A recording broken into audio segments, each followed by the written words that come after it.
The Enemy Summary Class 12 English by Badja. The Enemy Summary. In English, the scene of action is a spot on the Japanese coast. Dr. Sadao Hoki's house was a low, square stone-built house. It was set upon rocks well above a narrow beach outlined with bent pines.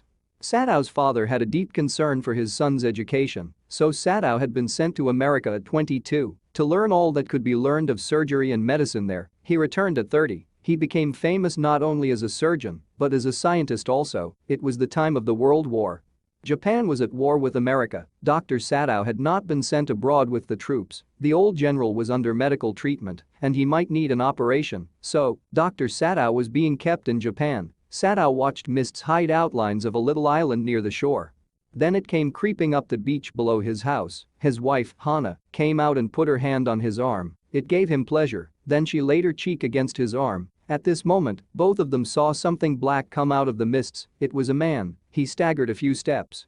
Then the curled mists hit him again. Hana and Sadao leaned over the railing of the veranda. They saw a man crawling on his hands and knees. Then he fell down on his face and lay there. They thought that it was perhaps a Sherman who had been washed from his boat. When they came towards him, they saw that he was wounded. He lay motionless. They saw his face. Hana whispered that he was a white man. Sadao began to search for the wound. Blood owed freshly at his touch. In order to stanch the fearful bleeding, he packed the wound with the sea moss. The man was unconscious. He moaned with pain in his stupor, but he did not awaken. Sadao muttered, "What shall we do with this man?" He said that the best thing that they could do was to put him back in the sea. Hana agreed with it. Sadao explained that it was a die-cult situation. If they sheltered a white man in their house, they would be arrested. If they turned him over as a prisoner, he would certainly die. They were staring upon the inert Goer with a curious repulsion. Then they tried to ND out what he was. He looked American. The battered cap had faint lettering US Navy. They concluded that he was a sailor from an American warship. The man was a prisoner of war. He had escaped and was wounded in the back. Hana asked Sadao if they were able to put him back into the sea. Sadao hesitated. If the man had been whole, he could be turned over to the police without difficulty as he was his enemy. All Americans were his enemy. But since he was wounded, they should not throw him back to the sea. Hana observed that there was only one thing left to do. They must carry him into their house. Sadao was not sure about the reaction of the servants.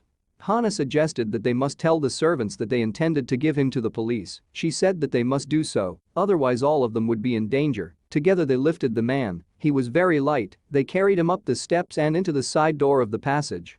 They carried him to an empty bedroom. Since the man was quite dirty, Sadao suggested that he had better be washed. If she fetched the water, he would wash the man. Hana could not bear him to touch the man. She offered to tell the maid Yumi. Sadao took the responsibility of informing others.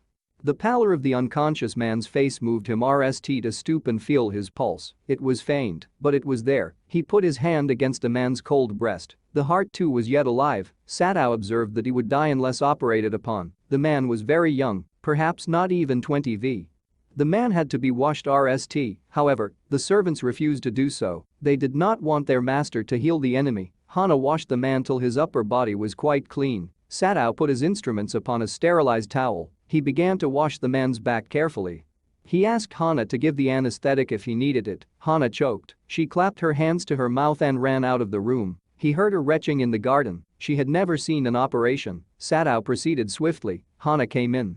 Sadao asked her to saturate the cotton and hold it near his nostrils. She had to move it away a little when he breathed badly. Then Sadao got busy. He felt the tip of his instrument strike against something hard. It was just near his kidney. Then with the cleanest and most precise incision, the bullet was out. The man quivered, but he was still unconscious. Sadao gave him an injection, and the man's pulse grew stronger. Hana had to serve the young man herself, for none of the servants would enter the room. The man grew stronger day by day. The servants decided to quit if their master kept the enemy hidden there. On the 7th day, the servants left together. Hana carried the morning food to the prisoner. On coming back, she asked Sadao why they could not see clearly what they ought to do. In the afternoon, a messenger came in Osile uniform. He asked Dr. Sadao to come to the palace at once. As the old general was in pain, Hana breathed a sigh of relief. When Sadao came to say goodbye, she revealed her fear. She had thought that they had come to arrest him. Sadao promised to get rid of that man for her sake. Sadao told the general about the man he had operated upon. The general acknowledged why Sadao was indispensable to him. The general promised to send his private assassins to kill the man and remove his body. He asked Sadao to leave the outer partition of the white man's room to the garden open while he slept. Sadao went home, thinking over the plan. He would tell Hana nothing. He was surprised to see the young American out of bed and preparing to go into the garden. He complained that the muscles on one side felt stiff. Dr. Sadao said that exercise and massage will be helpful. He then asked Tom, the young American, to go to bed. Sadao slept badly that night. The next morning, Sadao went to the guest room and found him asleep. The second night also passed. The young man was still there. He had shaved himself. There was a faint color in his cheeks. Dr. Sadao told him that he was quite well then. He offered to put his boat on the shore that night. It would have food and extra clothing in it. Tom might be able to row to that little island not far from the coast. It had not been 40 ed. Nobody lived there as it was submerged in storm. Since it was not the season of storm, he could live there till he saw a Korean Shing boat pass by as soon as it was dark.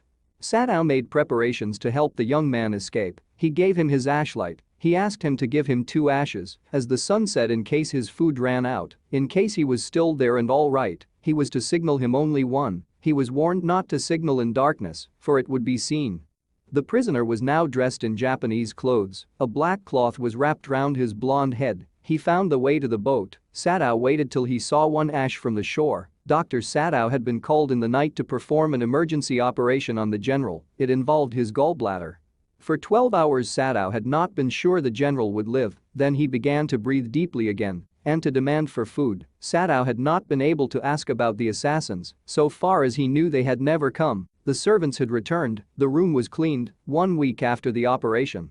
Sadao felt that the general was well enough to be spoken to about the prisoner. Sadao informed him that the prisoner had escaped. The general asked the doctor whether he had not promised to kill the man for the doctor. He then confessed the truth. He had been suffering a great deal, so he thought of nothing but himself. He had forgotten his promise. That night Sadao waited at dusk for the light from the island. There was none. His prisoner had gone away and was safe. Sadao wondered why he could not kill the young man. The white people were repulsive. Don't leave without giving a like to this video. And please subscribe to my channel to support my work. As always, thanks for watching. Bye bye.